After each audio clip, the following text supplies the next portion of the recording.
नमस्कार दोस्तों, आपका स्वागत है आपके अपने परिवार रोजगार की राह में। और मैं रोहित तेवतिया एक बार फिर आपके सामने हूँ भूगोल की एक नई क्लास लेकर। पिछली क्लास में जितना भी हमने पढ़ा आज उसका रिवीजन करने का दिन है और उसका रिवीजन करेंगे हम प्रश्न उत्तरों के माध्यम से। अभी तक हमने जो पढ़ते आ रहे हैं, उम्मीद है कि आप उसे घर पर भी पढ़ रहे होंगे। देखिए, यह रिवीजन की क्लास इसलिए महत्वपूर्ण है क्योंकि जो याद कर रहे हैं उसको हम ना भूलें और आगे का भी चलता रहे। हालांकि अब हम अपनी आगामी कक्षाओं में जो हमारी अगली क्लास आएंगी उनमें हम नया तो पढ़ाएंगे ही, साथ के साथ जो पुराना हमने पढ़ा है उनको फैक्ट्स के रूप में लिख कर लाएंगे, वन लाइनर के रूप में। क्योंकि हम में से कुछ बच्चों का जो ध्येय होता है ना, जो पढ़ने का तरीका होता है, वो वन लाइनर पर ज़्यादा विश्वास करते हैं। उन्हें लगता है कि इतनी लंबी क्लास ली, बस ये 2-4 लाइन पढ़ लेते हो जाता। लेकिन जब हम 2-4 लाइन पढ़ते हैं तो उन्हें भूलने की संभावना बहुत ज़्यादा होती है। 80 से 90% तक हम उन बातों को भूल जाते हैं। लेकिन जब मैं किसी भी टॉपिक को डायग्राम की मदद से या किसी चित्र के मदद से आपको सिखाता हूं तो वह उसको याद रखने की संभावना ज़्यादा होती है। 60 से 70% तक आप उसको याद रख सकते हैं। और यदि आप उसका रिवीजन करते हैं उसके बाद वन लाइनर में, तो फिर उसके याद करने की संभावना 80 से 90% तक बढ़ जाती है। और यदि आप लगातार उसका रिवीजन कर रहे हैं प्रैक्टिस सेट के माध्यम से, तो फिर वो तो आपको 100% याद हो जाएगा। तो याद करने की यही तरीका होता है। फर्स्ट स्टेप होता है कि किसी भी टॉपिक को डीपली समझे, किसी भी टीचर के माध्यम से जो आपको अच्छे से समझा सके। उसके बाद उसको वन लाइनर की फॉर्म में या आपने जो शॉर्ट नोट्स बनाए हैं उन नोट्स के माध्यम से उन्हें याद करें और फिर लगातार अभ्यास करते रहें, जिससे आपको वह लंबे समय तक याद रहे। और परीक्षा हॉल में बैठते वक्त सिर्फ प्रश्न को पढ़ने मात्र से ही आप टिक लगाकर अगले प्रश्न पर बढ़ सकें और अपने समय की बचत कर सकें। इसीलिए हमने अपनी सीरीज में अब वन लाइनर को भी इंक्लूड करा है, लेकिन वो वही क्वेश्चंस होंगे जो हम पहले पढ़ा चुके होंगे, जिससे कि बैक टू बैक अपना रिवीजन चलता रहे। और बहुविकल्प की क्लास तो हमारी हर टॉपिक के बाद आती ही रहेगी। आज हमारी क्लास नंबर 17 है और बहुविकल्प की बात करें तो क्लास नंबर 3। शुरुआत करते हैं आज के पहले प्रश्न से। आज का पहला प्रश्न, पृथ्वी के वायुमंडल का कितना प्रतिशत भाग 29 किलोमीटर की ऊंचाई तक पाया जाता है? यह बात कर रहा है कि जब हम पृथ्वी की सतह से 29 किलोमीटर की ऊंचाई तक जाते हैं तो हमारा जो वायुमंडल है उसका कितना प्रतिशत भाग इसी बीच में पाया जाता है। क्या 29% पाया जाता है, या 57% पाया जाता है, या 76, या ऑप्शन नंबर डी 97%? बहुत ही महत्वपूर्ण प्रश्न रहेगा, क्योंकि हम सब लोग यह तो जानते हैं कि क्षोभ मंडल में ज्यादा से ज्यादा हमारा जो वायुमंडल है वह पाया जाता है, लेकिन कितना पाया जाता है यदि उसकी बात करें तो वह है अपना 97%। ऑप्शन नंबर डी 97% हम लोग याद रखेंगे। यदि 29 किलोमीटर के बाद जाने पर वायुमंडल में कमी आ जाती है, वहां पर गैसों की मात्रा कम हो जाती है, कुछ ही गिनी चुनी गैस रह जाती हैं, या फिर सूर्य से आने वाली दीर्घ तरंगे ही वहां पर रह जाती हैं। जो रेडियो एक्टिव रेज हैं वे सब ऊपर रह जाती हैं, नीचे जो क्षोभ मंडल के पास है वहां पर सबसे ज्यादा वायुमंडल पाया जाता है। इसका मुख्य कारण है पृथ्वी का गुरुत्वाकर्षण और भारी गैसों का होना, जिसमें धूल के कण वगैरह इंक्लूड हैं। आगे आगे जैसे प्रश्न आते रहेंगे मैं और आपको फैक्ट्स बताता रहूंगा, एक ही प्रश्न में सारे फैक्ट्स बता दूंगा, तो आगे फिर जल्दी से क्लास खत्म करनी पड़ेगी। ठीक है, अगले प्रश्न पे चलते हैं। अगला प्रश्न है, वायुमंडल का सर्वाधिक स्थायी तत्व है। हमारे वायुमंडल में बहुत सारे तत्व हैं, उपस्थित हैं, बहुत सारी गैसेस उपस्थित हैं, तो सबसे ज्यादा स्थायी जो एक ही जगह पर रहता हो वह क्या है? अपनी नाइट्रोजन, ऑक्सीजन, कार्बन डाइऑक्साइड या जलवाष्प? तो इन चारों ऑप्शन से हम यदि सही ऑप्शन की तरफ चलें तो वह जवाब है अपना जलवाष्प। जलवाष्प हमारे वायुमंडल का सबसे स्थायी तत्व है। यह पृथ्वी की सतह के पास पाया जाता है।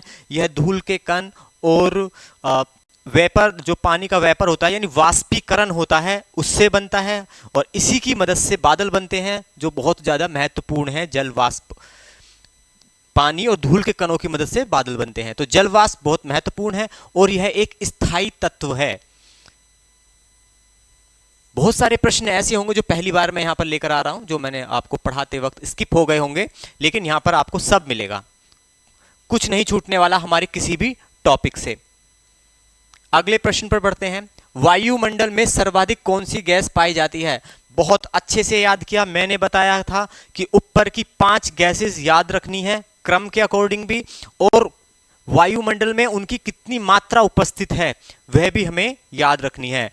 तो हम लोग जानते हैं कि नाइट्रोजन, ऑक्सीजन, कार्बन डाइऑक्साइड और जल वाष्प में, इन चारों में भी और ओवरऑल जितनी भी गैस हैं उन सब में भी हमारे वायुमंडल में सबसे ज्यादा पाई जाती है नाइट्रोजन, जिसकी मात्रा होती है 78.85%, यानी कि 78.85% इसकी मात्रा पाई जाती है। बाकी ऑक्सीजन, कार्बन डाइऑक्साइड, जल वाष्प की तो याद करना ही नहीं था, ठीक है। तो सबसे ज्यादा नाइट्रोजन, मैंने नाइट्रोजन के उपयोग भी बताए थे कि यह क्यों महत्वपूर्ण है हमारे लिए। एक तो यह पौधों की वृद्धि के लिए सबसे ज्यादा महत्वपूर्ण है, और अगर मनुष्य की बात करें तो मनुष्य की बॉडी के अंदर जो ऊतक होते हैं उनके बनने में भी नाइट्रोजन की बहुत अहम भूमिका होती है। नाइट्रोजन को हम डायरेक्टली अपने वातावरण से ग्रहण नहीं कर सकते हैं, उसके लिए हमें पौधों की मदद लेनी पड़ती है, क्योंकि पौधे नाइट्रोजन को ग्रहण कर कर नाइट्रेट बनाते हैं और फिर वह नाइट्रेट हमारी बॉडी के अंदर जाता है। यह सब हमने नाइट्रोजन के बारे में पढ़ा था।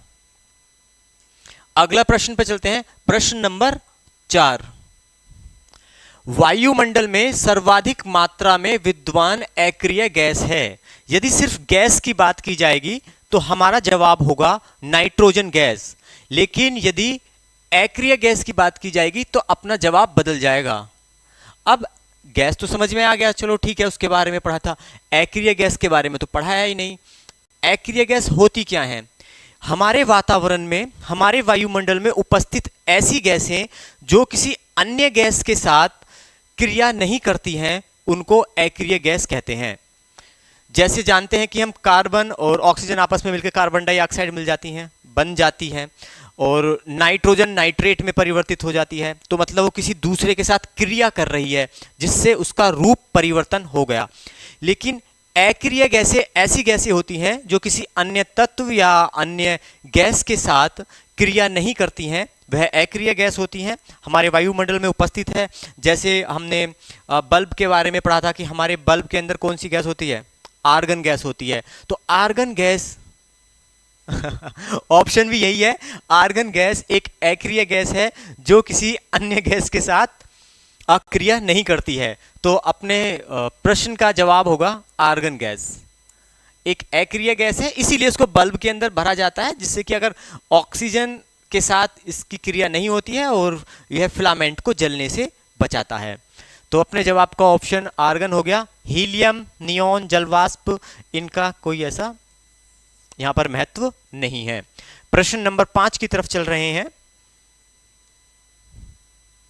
वायुमंडल मुख्यतः गर्म होता है। हमारा वायुमंडल किस वजह से गर्म होता है? सीधा सा दिमाग में आएगा कि सूर्य की किरणों से, लेकिन मैंने आपको बताया था कि जो सूर्य की किरणें ऊपर से आती हैं वह हमारे वायुमंडल को गर्म नहीं करती। क्यों नहीं करती? क्योंकि उनसे ऊष्मा, उन किरणों से ऊष्मा निकलती ही नहीं है।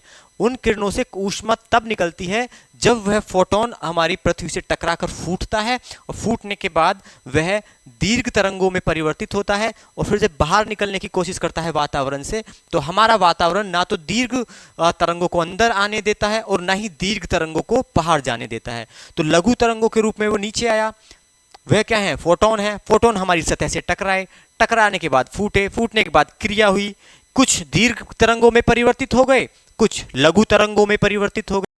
जो लघु तरंगे थी उनको तो वातावरण ने जाने दिया, और जो दीर्घ तरंगे थी उनको वातावरण ने रोक लिया। तो तब हमारे वातावरण में हीट बनी। अब देखते हैं ऑप्शन क्या कह रहा है, ऑप्शन के अकॉर्डिंग चलते हैं। तो सूर्य की सीधी किरणों से हमारा जो पृथ्वी है, जो सतह है, जो वायुमंडल है, वह गर्म होता है? जी नहीं, बिल्कुल गर्म नहीं होता। सीधी किरणों से तो हो ही नहीं सकता। पृथ्वी से विकिरण के द्वारा, पृथ्वी के अंदर की ऊष्मा से, जो पृथ्वी के अंदर की ऊष्मा निकल रही है, जो मैंने शायद कल बताया था कि 0.01% हमारी पृथ्वी ऊष्मा प्रदान करती है, और 99.99% जो ऊष्मा हमें प्राप्त होती है वह सूर्य विकिरण से होती है। और पृथ्वी के अंदर की ऊष्मा से भी नहीं होता। पृथ्वी की गति के घर्षण से, देखिए ये तो बिल्कुल ही एक बेकार ऑप्शन है, इस पे तो हम बिल्कुल भी नहीं जाने वाले।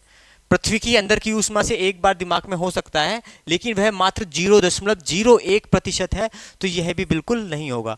अभी मैंने इतना लंबा समझाया, फोटोन, लघु तरंगे, वे तो यहाँ पर नहीं आए, लेकिन जो किरणें आ रही हैं वो विकर्ण के रूप में ही तो आ रही हैं, ऊपर से तो विकर्ण के रूप में ही आ रही हैं। और विकर्ण किस रूप में आता है? दीर्घ तरंगे और लघु तरंगों के रूप में।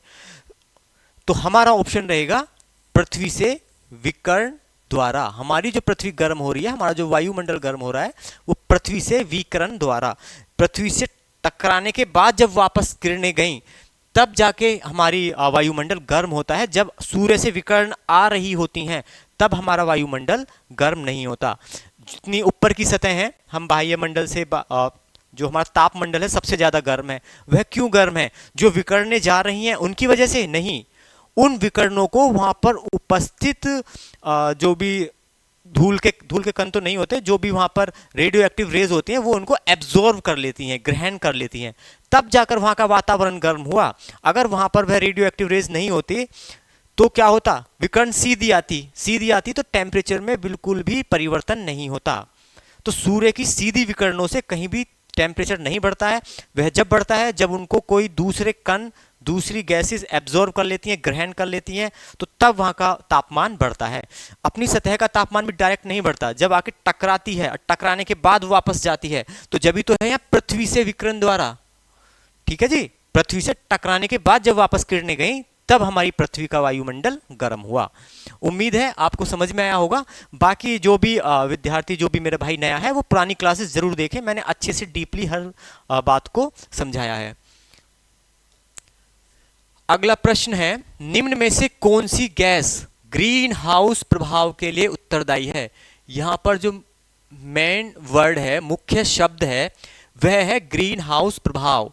यानी ग्रीन हाउस प्रभाव के लिए कौन सी गैस उत्तरदायी है निम्न में से? हालांकि बहुत सारी गैसें मैंने आपको बताई थी, इसकी एक शॉर्टकट सी ट्रिक भी बताई थी, हाँ ओ मीना।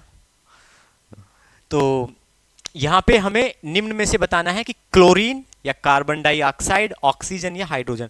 बहुत आसान है, बहुत बार पूछा गया है एग्जाम में, और हम सब जानते हैं कि सबसे ज्यादा हमें परेशानी किस वजह से हो रही है? अपने कार्बन डाइऑक्साइड की वजह से। तो हमारी जो सतह का तापमान है वो किसकी वजह से ज्यादा बढ़ रहा है? कार्बन डाइऑक्साइड की वजह से, जिसको हम CO2 भी कहते हैं। तो ग्रीन हाउस प्रभाव के लिए उत्तरदायी है यहां पर कार्बन डाइऑक्साइड।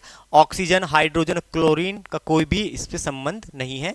यह हमारे वातावरण को गर्म रखता है, यह हमारे लिए अच्छा भी है और यह नुकसानदायक भी है यदि यह गैस की मात्रा बहुत अधिक बढ़ जाती है। तो हम जानते हैं कि यह 0.5% से भी कम हमारे वायुमंडल में उपस्थित है, 0.32% के समथिंग में ये हमारे पास है। उसके बावजूद भी यह है कितनी खतरनाक गैस है।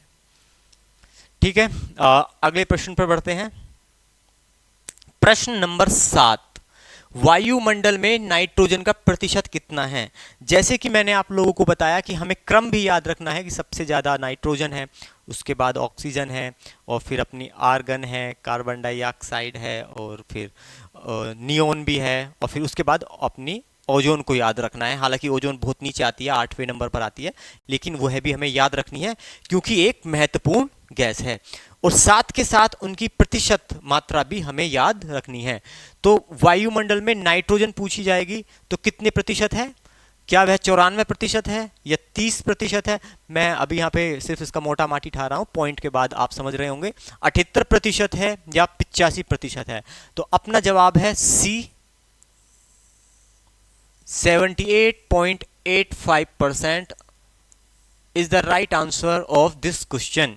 हमारे प्रश्न नंबर 7 का उदाहरण, नाइट्रोजन की प्रतिशत मात्रा जो सबसे ज्यादा हमारे वायुमंडल में उपस्थित है वह है 78.85%, जो कभी कभी लगभग में हमें ऑप्शन में ऐसा भी होता है कि ये वैल्यू ना लिखकर लगभग में 79% यानी 79% लिखा हुआ भी मिलता है। जैसे ऑक्सीजन की मात्रा लगभग में 21% लिखी हुई मिलती है। ठीक है, ऐसे ही यह लगभग में 79% हमें लिखा हुआ मिलता है। अगला प्रश्न देखेंगे, प्रश्न नंबर 8। वायुमंडल को क्षोभ मंडल, समताप मंडल आदि परतों में विभाजित करने का मुख्य आधार क्या है? हमने अपने वायुमंडल को 5 परतों में विभाजित किया है, किस आधार पर किया है वह यह पूछना चाह रहा है। तो वह हमने उनके तापमान के अकॉर्डिंग किया है, या वायु दाब के अनुसार किया है, या उनके संगठन के अनुसार किया है, या गैसों के घनत्व के अनुसार किया है। तो मैंने आपको बताया था कि यह जो हमने किया है यह उसके तापमान और दूरी के अकॉर्डिंग किया है। तो सबसे ज्यादा तापमान के अनुसार किया है, तो इसका जवाब होगा तापमान। वायुमंडल में यहां पे सिर्फ 2 ही मंडल के नाम लिखे हैं क्योंकि बाद में आदि शब्द लगा दिया गया है। तो हम जानते हैं कि सबसे पहले क्षोभ मंडल आता है, यह अपनी सतह है। तो पहला मंडल जो आता है वह क्षोभ मंडल आता है। यहां पे क्या होता है, यहां पर टेम्परेचर में गिरावट देखने को मिलती है। हमारे टेम्परेचर में गिरावट यानी टेम्परेचर गिरता है। सतह का तापमान मुख्यतः 15 डिग्री सेल्सियस होता है, और जैसे जैसे हम ऊंचाई पर जाते हैं तो तापमान में गिरावट होती है। इसीलिए हम गर्मी के दिनों में हिल स्टेशन वगैरह जगहों पर घूमने के लिए जाते हैं, क्योंकि वहां पर तापमान में कमी देखने को मिलती है। उसके बाद आता है अपना समताप मंडल। यहां पे फिर तापमान में बढ़ोतरी देखने को मिलती है, यहां का टेम्परेचर बढ़ता है। हालांकि नाम से ऐसा लगता है कि यह समताप मंडल है, लेकिन ऐसा नहीं है। यहां पर भी तापमान बढ़ता है। वो किस वजह से? ओजोन की उपस्थिति के कारण। ओजोन सूर्य से आने वाली अल्ट्रावायलेट रेज को अपने पास रोक लेता है, जिस वजह से उनको एब्जॉर्ब कर लेता है, ग्रहण कर लेता है, जिसके कारण वहां का तापमान बढ़ता है। तो यह समताप मंडल जो नाम है ये बहुत पहले दे दिया गया था, जब हमें जानकारी नहीं थी। लेकिन बाद में हमारे खगोलविदों ने यह जाना कि यहाँ का तापमान समान नहीं है, यहाँ के तापमान में भी वृद्धि होती है। तो देखो यहाँ पे टेम्परेचर पहले डाउन हुआ, गिरा, अब टेम्परेचर बढ़ गया। अब अगला जो आ रहा है मध्यमंडल, यहां पर फिर तापमान में गिरावट देखने को मिलती है, और यहां पे जो टेम्परेचर है वह -100 डिग्री सेल्सियस तक देखा जाता है, और यह सबसे ठंडा हमारी सतह भी है। याद रखेंगे, क्षोभ मंडल, समताप मंडल और मध्य मंडल सबसे ज्यादा ठंडी सतह, जो ठंडा हमारा मंडल है वो मध्य मंडल है। तो देख रहे हैं टेम्परेचर, तो टेम्परेचर के आधार पर ही तो हुआ है। इसके बाद एक और बच रहा है अपना, उसको भी देख लेते हैं। यहां पर एक बार फिर तापमान में बढ़ोतरी होती है, और यहां पर सबसे ज्यादा ये आयन मंडल है, यहां पर सबसे ज्यादा तापमान देखने को मिलता है, जो 1200 डिग्री सेल्सियस तक जाता है। तो तापमान के आधार पर ही हमने इन मंडलों को विभाजित किया है। तो हमारा ऑप्शन नंबर ए बिल्कुल सही जवाब है। इसको अच्छे से याद कर लें। ठीक है भैया, अगले प्रश्न पे चलते हैं। क्षोभ मंडल की धरातल से औसत ऊंचाई कितनी है? मैंने 3 तरीके की ऊंचाई बताई थी आपको क्षोभ मंडल के बारे में। पहली ऊंचाई थी ध्रुवों पे,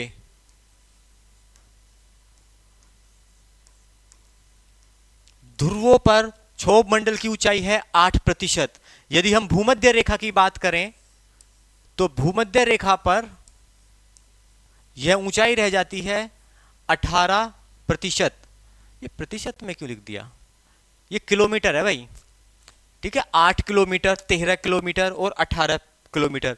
थोड़ा सा यहाँ पे टाइप करने में यहाँ पे दिक्कत हुई है, थोड़ी सी गलती हुई है, मिस्टेक हुई है। आप इसको किलोमीटर लेके चलेंगे। ठीक है भैया, ये है हमारा किलोमीटर।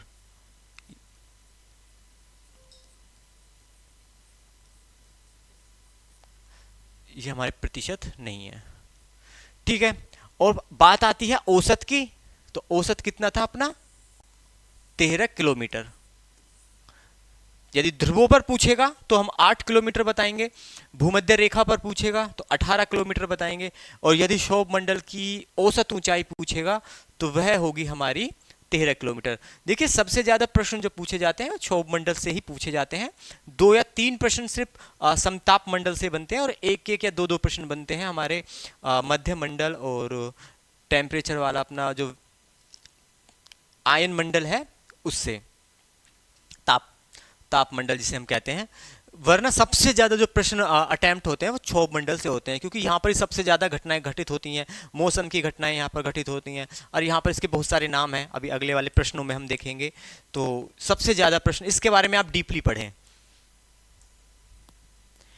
जैसे कि किस मंडल को संवहन मंडल भी कहा जाता है। हमने 5 मंडल पढ़े लेकिन संवहन मंडल तो पढ़ा ही नहीं, तो किसी मंडल का यह दूसरा नाम, अल्टरनेटिव नाम है। किसका है? क्षोभ मंडल का, समताप मंडल का, आयन मंडल का या मध्य मंडल का। देखिए आयन मंडल को तो ताप मंडल कहते हैं क्योंकि यहां टेम्परेचर सबसे ज्यादा होता है।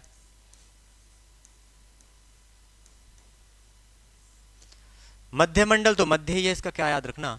समताप मंडल को ओजोन मंडल भी कहते हैं। एक ही ऑप्शन बच रहा है, ओजोन मंडल भी कहते हैं इसे, और इसको एक नाम और भी आगे बताएंगे क्योंकि वो सवाल में है ना, यहीं बता देंगे तो फिर तो आपको जवाब ही मिल जाएगा। तो संवहन मंडल कहा जाता है क्षोभ मंडल को, क्योंकि यहाँ पर मौसमी घटनाएं सबसे ज्यादा होती हैं, इसलिए क्षोभ मंडल कहा जाता है। यहाँ पर घनत्व बहुत ज्यादा होता है गैसों का, इसलिए यहाँ इसको संवहन मंडल कहा जाता है। अगले प्रश्न पर बढ़ेंगे। 11 क्षोभ मंडल एवं समताप मंडल के बीच स्थित संक्रमण क्षेत्र को क्या कहते हैं। अब प्रश्न में पूछा जा रहा है कि जो क्षोभ मंडल है और फिर उसके बाद जब समताप मंडल शुरुआत होता है तो उसके बीच की जो बाउंड्री बन रही है उस बाउंड्री को क्या नाम दिया गया है। देखिए हर 2 मंडल के बीच में एक बाउंड्री बनती है और उसको उसका नाम दिया गया है। यह याद रखना बहुत आसान रहेगा। देखिए मैं आपको बताता हूं, जैसे कि हम लोग जानते हैं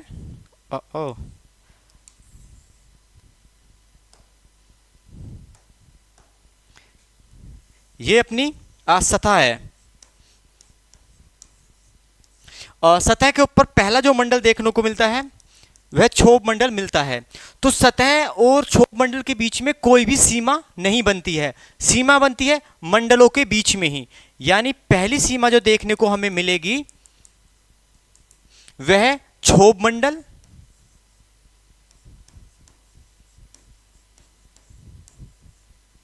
और समताप मंडल के बीच में देखने को मिलेगी। वह कहां बनेगी? वह सीमा बनेगी यहां, और इसी सीमा का उसने नाम पूछा है कि इस सीमा को क्या कहते हैं, इस क्षेत्र को किस नाम से बुलाया जाता है। देखो सबसे पहले मैं इस सीमा की एक खासियत और बता दूं। जैसे हम लोग जानते हैं कि सतह से जब हम क्षोभ मंडल की ऊंचाई की तरफ बढ़ते हैं तो तापमान में गिरावट देखने को मिलती है, और जब हम समताप मंडल में चलते हैं तो तापमान में बढ़ोतरी देखने को मिलती है। लेकिन यह जो सीमा है ये, इस सीमा में तापमान स्थिर होता है, सम तापमान रहता है, ना ही तापमान बढ़ता है और ना ही घटता है। यहां पर आकर तापमान रुक जाता है। अच्छा, इस सीमा को बोलते क्या है? इस सीमा को बोलते हैं क्षोभ सीमा। इस सीमा को बोलते हैं क्षोभ सीमा। अब समताप मंडल के ऊपर क्या है? मध्य मंडल है। तो मध्य मंडल और समताप मंडल के बीच में जो यह सीमा बन रही है, ये इसको क्या बोलेंगे? इसको बोलेंगे समताप सीमा। कुछ समझ में आ रहा है? लॉजिक बहुत आसान है। जो पहली वाली मंडल है, जो पहला वाला मंडल है, वही सीमा के नाम होगा। तो क्षोभ मंडल और समताप मंडल के बीच में पूछा गया तो क्षोभ सीमा नाम है। समताप मंडल और मध्य मंडल के बीच की सीमा का नाम समताप सीमा है। मध्य मंडल और आयन मंडल के बीच की सीमा ये, इसका नाम मध्य सीमा है। और आयन मंडल और बाह्य मंडल के बीच स्थित सीमा का नाम आयन सीमा है। तो जो पहली वाली सीमा है उसके ही अनुसार इन सीमाओं का, इन बाउंड्रीज का नाम रखा गया है। देखिए प्रश्न पे चलते हैं। प्रश्न में पूछा है क्षोभ व समताप मंडल के बीच स्थित संक्रमण क्षेत्र को क्या कहते हैं? उस संक्रमण क्षेत्र को क्षोभ सीमा कहते हैं।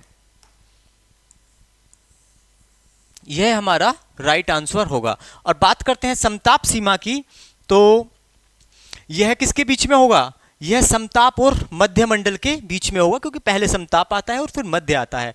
और यदि आयन की सीमा की बात करें तो यह आयन और बाह्य सीमा के बीच में बाउंड्री बना रहा होता है। और मध्य सीमा की बात करें तो यह मध्य और आयन के बीच में बना रहा होता है। यह प्रश्न भी पूछा जाता है और यह पूछा जाता है कि यह जो बाउंड्रीज हैं यहाँ पर तापमान क्या रहता है? तो यहाँ पर तापमान स्थिर रहता है, समान रहता है, कोई भी परिवर्तन देखने को नहीं मिलता। अगले प्रश्न पर चलते हैं। प्रश्न नंबर 12, पृथ्वी के वायुमंडल का सर्वाधिक घनत्व कहाँ पर होता है? सर्वाधिक घनत्व मतलब कम जगह में ज्यादा वस्तुओं का आ जाना, उसको घनत्व कहते हैं। जैसे हम जानते हैं कि पत्थर का घनत्व ज्यादा होता है क्योंकि वहां पर कम जगह में परमाणुओं की मात्रा ज्यादा होती है। और फिर जल का घनत्व उससे थोड़ा ज्यादा होता है क्योंकि वहां पर जो जल के परमाणु हैं वह दूर दूर स्थित होते हैं। और वायु का घनत्व बहुत ही ज्यादा होता है, वहां पर बहुत सारी वस्तुएं वायु के बीच में जा सकती हैं, आ सकती हैं। तो यह घनत्व होता है। तो हमारे वायुमंडल में सर्वाधिक घनत्व कहाँ देखने को मिलता है? क्षोभ मंडल में, समताप मंडल में, आयन मंडल में या मध्य मंडल में? देखिए, हमारी जो सतह है उस पर गुरुत्वाकर्षण की वजह से जितनी भी गैसें हैं वह उसके आसपास देखने को मिलती हैं। जलवाष्प वहीं पर है, धूल के कण सबसे ज्यादा वहीं हैं, भारी गैसें वहीं हैं, और ऊपर से गुरुत्वाकर्षण ने जो थोड़ी बहुत हल्की फुल्की गैस हैं उनको भी जकड़े रखा है। तो क्षोभ मंडल एक ऐसी सतह है जहां पर सर्वाधिक घनत्व देखने को मिलता है। तो हमारा ऑप्शन नंबर ए यहां पर सही होगा। अगले प्रश्न पर चलते हैं। समताप मंडल स्थित है, हमें बताना है कि समताप मंडल कहां स्थित है। जैसे कि हम लोग जानते हैं कि मैं पूछूं क्षोभ मंडल कहां स्थित है, तो हम कहेंगे पृथ्वी की सतह के समीप जो मंडल है वह क्षोभ मंडल है। मैं बाह्य मंडल की बात करूं तो सबसे ऊपरी मंडल को बाह्य मंडल कहा गया। और यदि मैं मध्य मंडल की बात करूं तो हमारे वायुमंडल के बीचों बीच जिस मंडल को रखा गया वह मध्य मंडल है। अब इसी प्रश्न में यदि मैं आपसे पूछूं कि समताप मंडल कहां स्थित है, तो हम क्या बताएंगे कि वह वायुमंडल का मध्यस्थ प्रदेश है? जी नहीं, मध्य में तो मध्य मंडल को रखा गया है। मैं कहता हूं कि यह वायुमंडल का ऊपरी प्रदेश है, तो हम जानते हैं कि वायुमंडल के सबसे ऊपरी तो हमने बाह्य मंडल को रखा है। क्या यह वायुमंडल का सबसे निचली प्रदेश है? बिल्कुल नहीं जी, यहां पर क्षोभ मंडल को रखा है, तो यह भी हमारा गलत होगा। हमारा ऑप्शन नंबर डी जो हमें बता रहा है कि क्षोभ सीमा के ऊपर स्थित प्रदेश, क्षोभ सीमा के ऊपर कौन सा मंडल आता है? वह आता है समताप मंडल। तो यह हमारा जवाब बिल्कुल सही होगा। अगले प्रश्न पर बढ़ते हैं। प्रश्न नंबर 16, ओजोन परत मुख्यतः कहां पाई जाती है? बहुत बार पूछा गया है और हम में से आधे से ज्यादा बच्चों को यह पता भी होगा, क्योंकि यह एक इंपॉर्टेंट क्वेश्चन है, इसी वजह से हम सब लोग इसे याद रखते हैं। कहां पर मिलता है ओजोन? ओजोन मुख्यतः समताप मंडल में मिलती है, तो हमारा जवाब सी सही होगा। बात मुख्यतः की है तो ऐसा नहीं है कि सिर्फ समताप में ही मिलती है, इसके क्षोभ मंडल के ऊपरी बिल्कुल समताप से के पास, क्षोभ मंडल की सीमा के पास भी हमें ओजोन गैस मिलती है। लेकिन गुड ओजोन, एक अच्छी ओजोन हमें समताप मंडल में मिलती है। और हम जानते हैं कि बैड ओजोन हमें क्षोभ मंडल में मिलती है, जो हमारे लिए हानिकारक है। गुड ओजोन हमारे लिए अच्छी है, जो सूर्य से आने वाली अल्ट्रावायलेट रेज को ऊपर ही एब्जॉर्ब कर लेती है और पृथ्वी तक आने नहीं देती, जिसके कारण हम स्किन कैंसर यानी त्वचा कर्क रोग से प्रभावित नहीं हो पाते हैं। अगला प्रश्न, प्रश्न नंबर 15, वातावरण की वह परत जो रेडियो तरंगों को परावर्तित करती है वह कौन सी है? देखिए, रेडियो तरंगे हम लोग जानते हैं कि जो हमारा कम्युनिकेशन होता है वो किसके माध्यम से होता है?